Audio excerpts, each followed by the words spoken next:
அஸ்ஸலாமு அலைக்கும் வரஹ்மத்துல்லாஹி வபரகாத்துஹு. தினமும் ஒரு ஹதீஸ்.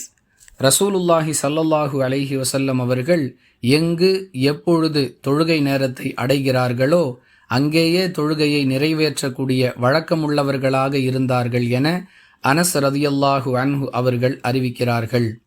நூல் புகாரி, ஹதீஸ் எண் 428. அன்பிற்குரிய அல்லாஹுவின் நல்லடியார்களே, தகுந்த காரணமில்லாமல் ஒருவர் தொழுகையை தாமதப்படுத்துவது நல்லதல்ல என்பதை ரசூலுல்லாஹி ஸல்லல்லாஹு அலைஹி வஸல்லம் அவர்களுடைய இந்த செயல் நமக்கு மிக தெளிவாக எடுத்துச் சொல்லுகிறது.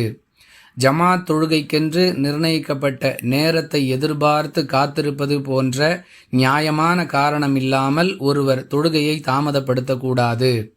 அதிலும் வீட்டிலேயே தொழக்கூடிய ஜமாத் தொழுகை வலியுறுத்தப்படாத பெண்கள் தொழுகை நேரம் வந்தவுடன் அதை நிறைவேற்றுவதே சிறந்தது. பிறகு தொழுது கொள்ளலாம் என்று தாமதித்தால் பல நேரங்களில் சோம்பல்தனத்தின் காரணமாக தொழுகையை அறவே விட்டுவிடக்கூடிய நிலைக்கும் தள்ளப்பட்டு விடுகிறார்கள். எனவே இயன்றவரை நேரம் வந்தவுடன் தொழுகையை நிறைவேற்ற அனைவரும் முயற்சிக்க வேண்டும் என்பது இந்த ஹதீஸ் நமக்கு சொல்லக்கூடிய பாடம். காரணமில்லாமல் தொழுகையை தாமதப்படுத்துவது நயவஞ்சகத்தனத்தின் அடையாளம் என்ற கருத்தில் அல்லாஹுவின் தூதர் ஸல்லல்லாஹு அலைஹி வஸல்லம் அவர்கள் கூறிய செய்தி முஸ்லிம் எனும் நூலில் இடம்பெற்றிருப்பதை அறியலாம்.